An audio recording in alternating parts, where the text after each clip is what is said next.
Olá, aqui é George Marmelstein e hoje eu vou gravar uma aula sobre os 7 pecados capitais de quem usa o ChatGPT e os LLMs de modo geral. Na verdade, é como se fosse um jogo dos 7 erros. Eu vou mostrar 7 problemas que as pessoas, por não conhecerem a ferramenta, por não saberem como funciona, não saberem suas potencialidades e, sobretudo, não saberem os seus limites, acabam cometendo erros básicos e erros que vão gerar problemas, às vezes até sérios. Se você estiver trabalhando com a ferramenta no âmbito profissional, por exemplo, no direito, na medicina, esse tipo de incompreensão não pode acontecer. Então vamos lá. Eu vou me basear aqui, né, em um roteiro que eu preparei, que vai ajudar a gente a entender melhor, né, o que eu quero falar.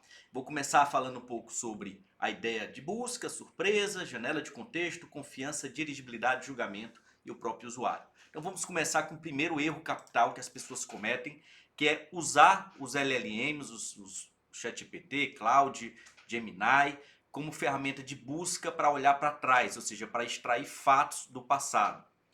E a minha defesa é que esse é o modo errado de usar a ferramenta. Eu chamo isso de modo extrativo. É quando você olha para trás, né, para o conhecimento da máquina, o chamado conhecimento parametrizado, e tenta extrair fatos a partir daí. Isso é errado porque o ChatGPT ele é ruim, ele não é bom em reproduzir o passado. Ele é bom em criar o futuro. Portanto, na sua essência, ele deve ser uma ferramenta de criação, de transformação e não de reprodução, de transcrição. Ou seja, nunca use ele, ou evite usar ele para olhar para trás, use mais ele para criar, para olhar para frente. E a gente vai, a partir daí, mudar a lógica de uso. Né? A gente vai sair do modo extrativo, que é esse modo em que a gente olha para trás e tenta extrair informações do passado, para o modo interpretativo, em que nós vamos fazer uma seleção, uma curadoria de conhecimento, um artigo científico, um caso jurídico, né, uma decisão judicial, vamos colocar dentro da janela de contexto e a partir daí nós vamos transformar isso e criar algo novo. Essa é a ideia do modo interpretativo, que é o que eu quero dizer para vocês. Alguém pode dizer, mas as ferramentas hoje, como o ChatGPT, o Gemini, Perplexity, todas elas têm alguma ferramenta de busca. Então você pode olhar para trás, é confiável você buscar informação quando ela busca na internet. Essas ferramentas elas são externas aos LLMs, elas não são da essência dos LLMs. Quando nós ativamos uma ferramenta de busca dentro do ChatGPT, por exemplo, como o Bing, ele está iniciando uma nova, né, uma ação para pedir para o Bing ir na internet, procurar documentos correspondentes àquela pergunta que o usuário fez, para só depois colocar pedaços disso na janela de contexto e dar resposta. Eu não vejo problema nessa técnica. É até bom, né? Uma forma de você garantir respostas mais confiáveis no modo, né, interpretativo, quando você usa ela para extrair fatos. Qual é o problema? É que essas ferramentas de busca, elas buscam ruim, elas não são boas buscadoras. As fontes que elas escolhem não são necessariamente as fontes mais confiáveis, as melhores fontes. Por exemplo, você pode pedir uma informação médica e ela vai lá na internet e pega a informação da revista Veja, por exemplo, que não é uma revista especializada em medicina. Então isso acaba trazendo problema. Ou então, por exemplo, você pede uma informação jurídica, uma decisão do Supremo Tribunal Federal, e ao invés de ela ir na página de busca do Supremo Tribunal Federal, ela vai, por exemplo, um site de notícias, né? E aí, portanto, a informação que vem, ela já é, de certo modo, prejudicada, porque não é a fonte original, não é a fonte confiável. Então, para mim, a primeira lição que eu deixo é evitar ao máximo ter essa ideia de querer usar uma ferramenta para buscar fatos, para extrair fatos. Não, a gente pode até usar o modo extrativo, né, para conceitos, para explicações, mas para fatos vamos evitar. Não vamos usar a ferramenta, daqui a pouco a gente vai até explorar outras facetas desse problema. Segundo erro fundamental de quem usa a ferramenta é achar que ela pode ser uma ferramenta de automação. Esse é um problema muito comum que eu vejo do pessoal da TI. O pessoal da TI quer uma ferramenta determinística, quer uma ferramenta que funcione de modo algorítmico, então que sempre que você dá um input, ele traz o mesmo output. E os LLMs não são assim. A inteligência artificial generativa, ela é estocástica, aleatória. imprevisível, não determinística. Ela funciona, né, de modo que o input que você dá vai passar por um processo de transformação aleatório baseado em múltiplas possibilidades estatísticas, de modo que todo texto que ele gera, mesmo que o input seja o mesmo, é inédito. É um texto novo, é um texto que não é uma reprodução de algo que ela já fez. Ela sempre vai transformar e criar algo novo. Isso é interessante, né, esse caráter não determinístico, porque a gente vai ter muitas surpresas. A gente tem que usar a ferramenta estando preparado para surpresas. Por exemplo, pode ser que numa interação com a máquina saia alguma palavra em inglês. Mesmo os modelos mais robustos cometem esses erros. Então, eu particularmente não gosto de pensar nos LLMs como ferramentas de automação para tarefas repetitivas que exigem respostas precisas e padronizadas. Eu, particularmente, não uso desse jeito. Eu não gosto de usar a ferramenta para tarefas mecânicas e repetitivas. Eu prefiro usar como um assistente para a solução de problemas novos, singulares e complexos. Ou seja, vamos trabalhar com ela com a ideia de que o usuário tem que controlar a resposta, tem que estar preparado para a surpresa, inclusive. Porque às vezes você dá um comando claro e ela não consegue entender aquilo que você quer. Temos que estar preparados para surpresas. Se a gente quiser usar a ferramenta como se ela fosse determinística, algorítmica e mecânica, sempre dando a resposta repetitiva para os mesmos inputs, esqueça, ela não faz isso, ela não é boa para casos chapados, ela é boa para casos inéditos. O terceiro erro fundamental que eu vejo é o erro da janela de contexto, da incompreensão dos limites da janela de contexto.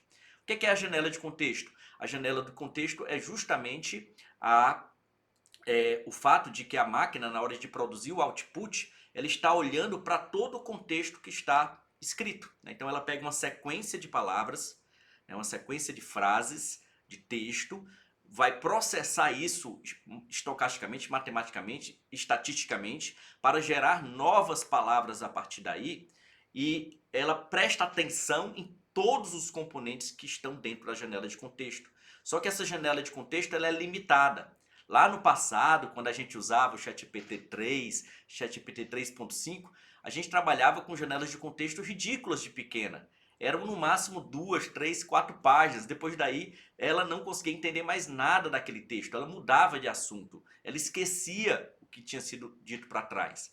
Portanto, a gente tem que ter consciência de que ele não tem, né, o ChatGPT não tem essa capacidade, esses LLMs hoje não têm essa capacidade de manter uma memória de longo prazo para tudo que está inserido dentro da janela de contexto. Claro, hoje a gente trabalha com janelas de contexto muito maiores, de 200, 300 páginas. Mas quanto maior é a janela de contexto, quanto maior for o contexto que a gente for trabalhando e alongando, ou seja, colocar lá um artigo científico de 30 páginas, colocar uma decisão judicial de 80 páginas, isso vai gerar poder computacional que pode gerar respostas problemáticas. A máquina ela tem um poder computacional limitado e, portanto, a gente tem que ter consciência disso. Outro problema é que, por mais que a gente esteja trabalhando com janelas de contextos longos, a gente tem que entender o que é a janela de contexto. Qual é a lógica? A lógica hoje é que a gente consegue inserir conhecimento não parametrizado, ou seja, que não foi objeto de treinamento no passado, dentro da janela de contexto. A gente pode fazer isso, por exemplo, copiando o texto e colando no prompt, ou pode usar os anexos, né? E aí, nesse contexto, né, a gente consegue ter um poder de estabelecer qual é o conhecimento que vai ser utilizado para produzir a resposta. Esse é o grande segredo do modo interpretativo. É o fato de você ter o controle, ter a curadoria do conhecimento, inserir um conhecimento próprio, específico, selecionado por você para produzir a resposta. E aí a gente tem que ter consciência. Não adianta colocar 2.000, 3.000, 4.000 páginas de conhecimento dentro dessa janela de contexto. Por quê? Porque quanto maior o texto que a gente coloca, menor é a precisão, menor é o detalhe. Ela perde em detalhe. Análise de textos muito longos podem gerar perda de detalhes e inclusive de veracidade, de má interpretação do texto que a gente coloca. E aí outro problema também é que cada ferramenta tem um jeito próprio de processar o conhecimento não parametrizado, o conhecimento que você anexa na janela de contexto. O ChatGPT, por exemplo, ele usa um sistema que é um sistema de busca semântica. O que significa isso? Imagine que eu tenho um processo judicial em que ele tem inicial, contestação e réplica. Eu pego tudo isso num arquivo único e jogo dentro do ChatGPT, o anexo lá o botãozinho de anexo. E peço para o ChatGPT, me diga aí quais são os fatos relevantes do caso. Na busca semântica, o ChatGPT vai estabelecer algumas palavras-chave para buscar no documento, vai fazer a busca no documento, encontrar pedaços do texto que tenham aquela resposta, e é esse pedaço do texto que vai para a janela de contexto para funcionar como base para a solução, né, para a criação do output. Isso é bom, né, quando você está usando o ChatGPT para buscar um conhecimento dentro de um documento que você quer. Mas ele vai ser ruim quando esse documento ele tiver informações contraditórias entre si. Imagine, por exemplo, que nessa inicial e nessa contestação você tem a divergência dos fatos.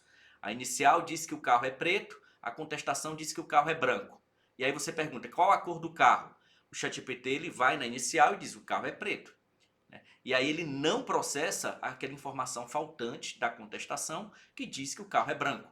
Isso é uma falha para nós do direito, né, que queremos os detalhes, queremos a contradição, queremos todos os pontos controversos. Né? E a gente tem como corrigir isso de duas formas, ou colando o texto dentro da janela de contexto, e aí ele, ao invés de fazer uma busca semântica, vai processar todo o texto, ou então colocando o documento em anexos separados, a inicial em documento e a contestação em outro documento.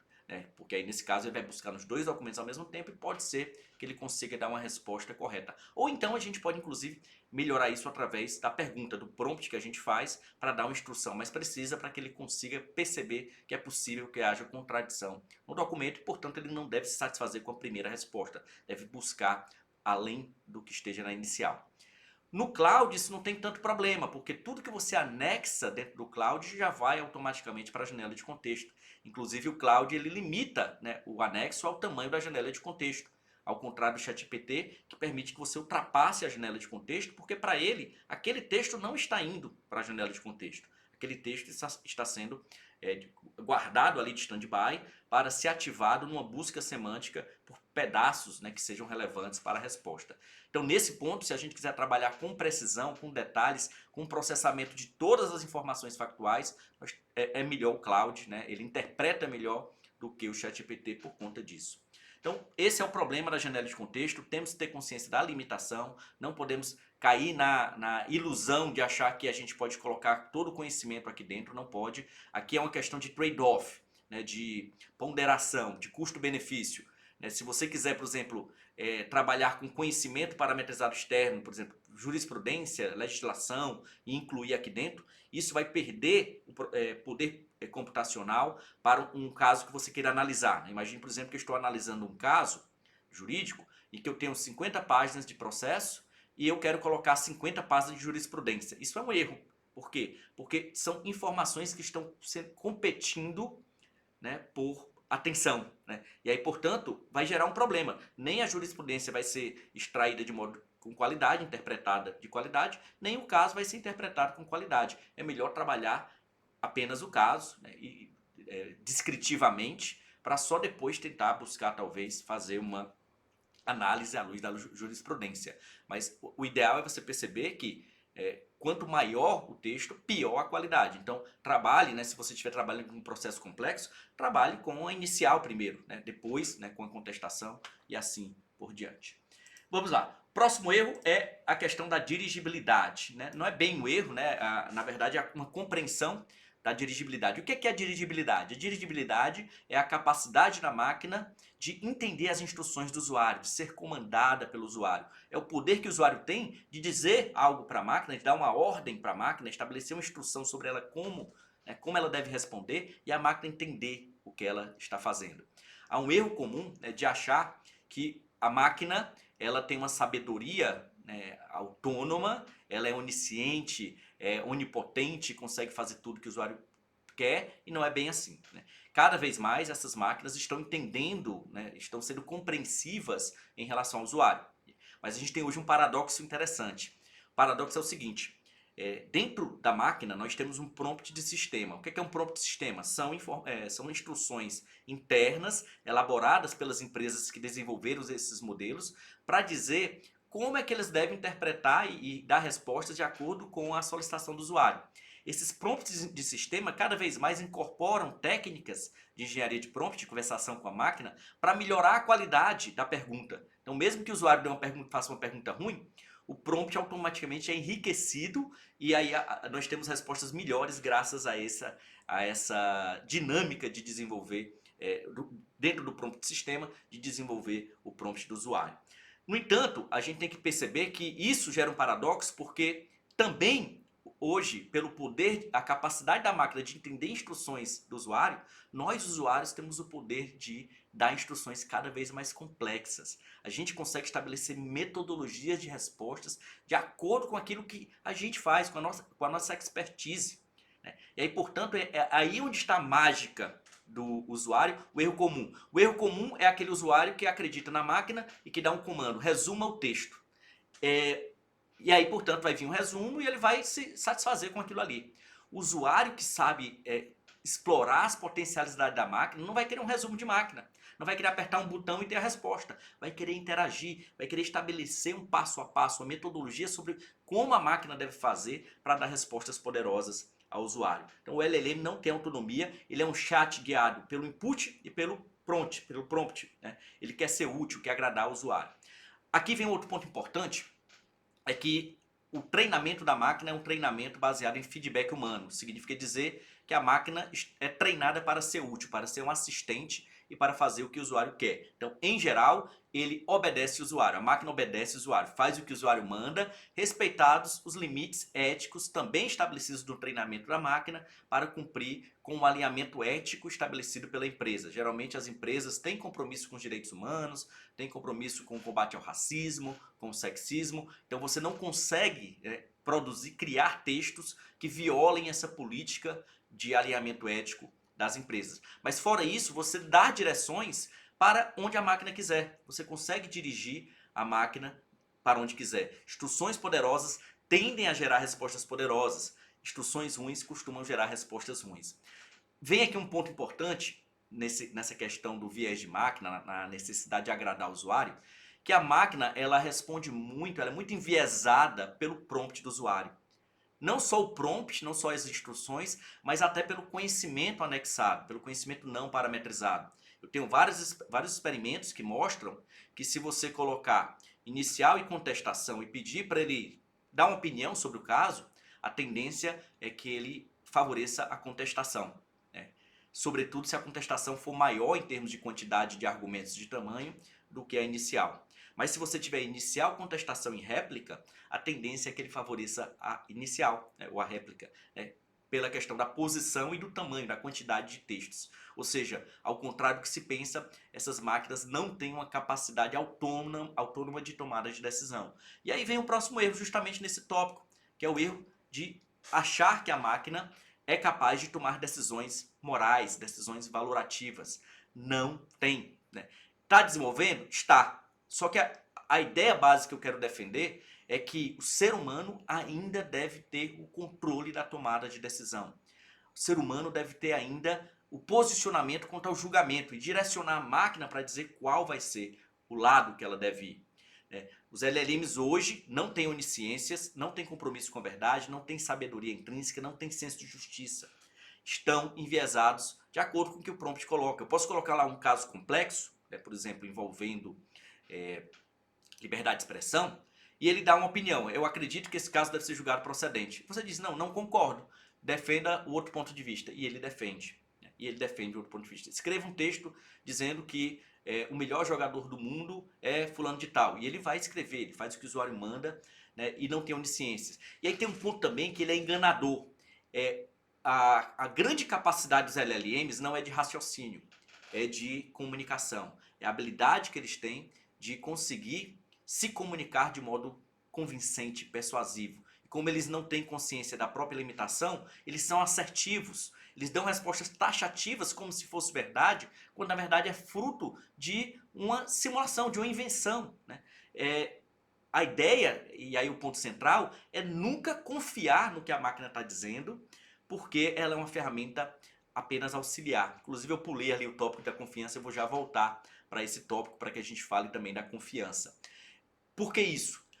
Porque, por exemplo, se você colocar, né, lá um comando, façam análise de jurimetria com as melhores técnicas estatísticas, usando toda a sua ciência, todo o seu conhecimento, como se você fosse o cara mais sábio do mundo, que entende tudo de matemática, entende tudo de estatística, entende tudo de modelagem, entende tudo de cálculos, né, de contato, enfim. Você é o melhor calculista do mundo, faça uma geometria para saber qual é o percentual de chance do Supremo Tribunal Federal confirmar essa decisão aqui. E diga o percentual com precisão. E ele vai lá e vai fazer um cálculo belíssimo, vai colocar fórmulas matemáticas, vai colocar números e vai dizer: tem 53,8% de chance de o Supremo confirmar essa decisão. Você fica impressionado com aquilo, porque aquela resposta é impressionante mesmo. Só que aí você aperta o botão gerar nova resposta e ele vai dar uma resposta tão boa quanto, tão bem construída, tão bem fundamentada, dizendo que é 89,3%. Ou seja, ele vai mudando conforme aleatoriamente, porque ele está apenas simulando, ele não está efetivamente decidindo. Eu vou voltar aqui para o ponto 4 que eu acabei pulando, mas que tem a ver com isso. Tem a ver com o principal risco hoje que nós temos é o chamado viés de confiança, viés de automação, a crença que a máquina é infalível. Ela não é, ela é falível, ela é enganadora e não tem consciência de suas limitações. E vem um ponto importante, todo mundo sabe que a máquina alucina, né? A alucinação é da essência dos LLMs. Os LLMs foram treinados para alucinar e isso é bom. Eles são máquinas transformadoras, eles são máquinas que pegam padrões de linguagem que ele aprendeu no passado e cria e transforma algo novo e, portanto, vai ter sempre uma chance de construir um fato que é diferente daquele original. E isso é o que permite que nós, usuários, tenhamos o poder de trabalhar com casos novos, né? De colocar um problema novo lá e ele conseguir compreender esse problema.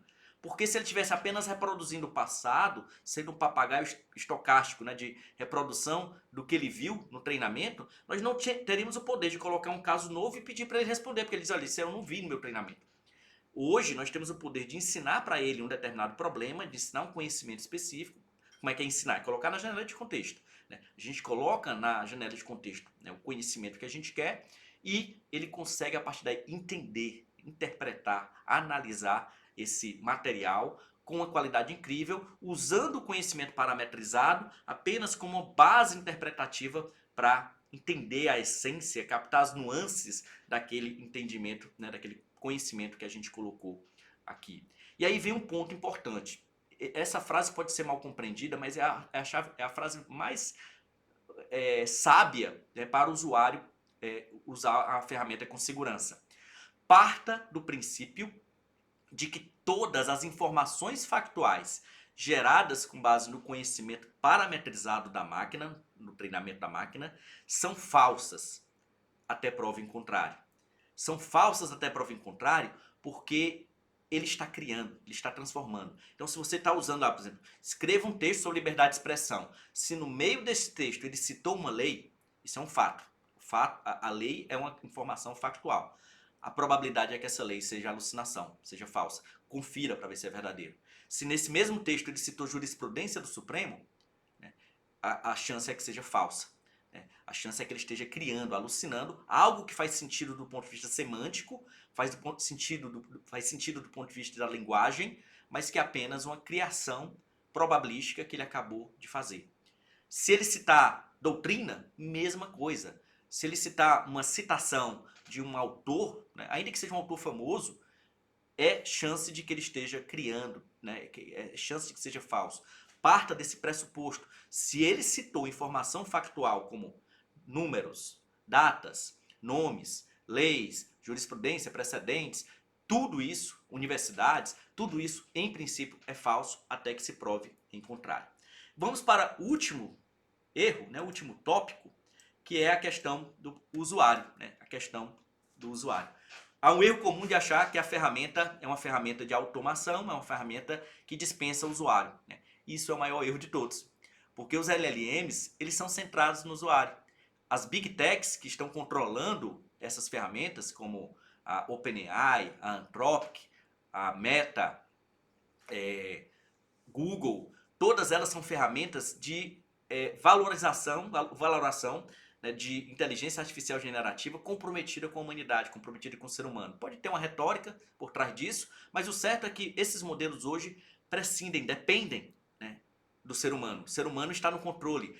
O input é que vai gerar o output. Não há máquina. A máquina é um ser inanimado. Ela não faz nada sem o impulso do usuário, sem o input do usuário, sem um prompt. Então, é uma ferramenta hoje comunicacional, né, e aí eu quero destacar essa palavra, comunicacional, né, que pressupõe a interação do usuário.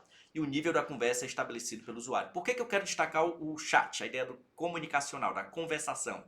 Porque ela é uma ferramenta que ela acerta, ela melhora com a interação, no sentido de que cada vez que você inicia uma janela de contexto, a resposta vai ficando melhor porque o contexto vai ficando rico, vai ficando mais enriquecido. Então, se você quer uma resposta de primeiro tiro, né, você dá um botão lá e pede para ele dar uma resposta, pode ser que não funcione. Você precisa de uma interação, precisa do usuário direcionando e se comunicando para enriquecer o contexto e a partir daí produzir resposta melhor. Outro ponto é que a qualidade do output vai depender da qualidade do input. E a qualidade do input depende do conhecimento do usuário. Eu gosto de dizer que um Homer Simpson usando o ChatGPT, ele vai ser um Homer Simpson turbinado, ou seja, ele vai conseguir fazer as Homer Simpsonices dele, né, as asneiras dele de modo mais rápido. Né? Vai cometer erros, como o Homer Simpson comete, mas vai fazer, né, cometer erros com mais clareza, né, com mais organização, com mais poder comunicacional, mas vai continuar sendo um Homer Simpson. Né? Enquanto que se um Einstein utilizar o ChatGPT, ele vai conseguir ser um Einstein turbinado. Ele vai conseguir produzir coisas incríveis com muito mais velocidade, com muito mais rapidez, né, com muito mais qualidade e profundidade. Né? Então, o ponto-chave é esse. O usuário ele está no controle, o nível de comunicação e de resposta depende do nível do usuário. Eu, por exemplo, que uso bem o ChatGPT, eu teria muita dificuldade de escrever um texto de qualidade sobre medicina. Por quê? Porque eu não tenho um conhecimento de medicina. Né? A ideia hoje é que você não basta o conhecimento. Você tem que ter o conhecimento, a habilidade e a tecnologia trabalhando para você. Então, hoje, conhecimento, habilidade e tecnologia é poder. É poder. Outro ponto é que o ChatGPT, nesse contexto de depender do usuário e estar sempre, né, aliado com o usuário, ser sempre um nível a mais do que o usuário quando há essa aliança homem-máquina, ele funciona hoje como catalisador epistêmico. Você tem duas formas de pensar o ChatGPT, ou os LLMs de um modo geral. Como muletas para o pensamento, geralmente Homer Simpson não tem capacidade profunda de raciocínio, de comunicação, de interpretação, de análise. Vai usar a ferramenta para substituir as suas deficiências e, portanto, transferir para a máquina praticamente toda a sua atividade. E aí a máquina vai ter só um nível um pouquinho superior ao próprio Homer Simpson. Né?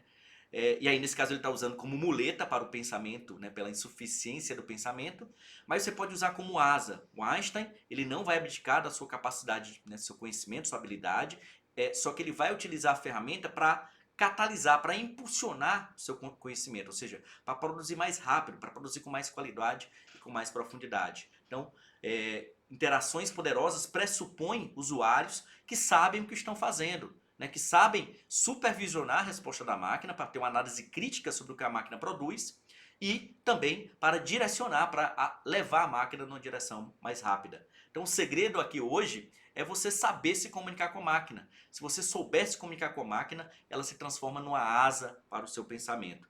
E ao transformar, né, a máquina numa asa para o pensamento, a gente consegue levar o nosso conhecimento muito mais alto, muito mais rápido e muito mais longe. Então espero que vocês tenham gostado e entendido essas minhas inquietações e que se você quiser aprofundar e realmente transformar o ChatGPT no aliado para o seu pensamento, expandir a sua mente com a ajuda da inteligência artificial, né, e não se transformá-lo numa muleta daquela pessoa que não sabe, né, e portanto usa errado a ferramenta, não entende todos esses conceitos, eu estou indicando aqui o curso de escrita jurídica com o ChatGPT. É um curso que que procura elevar o usuário no nível mais alto.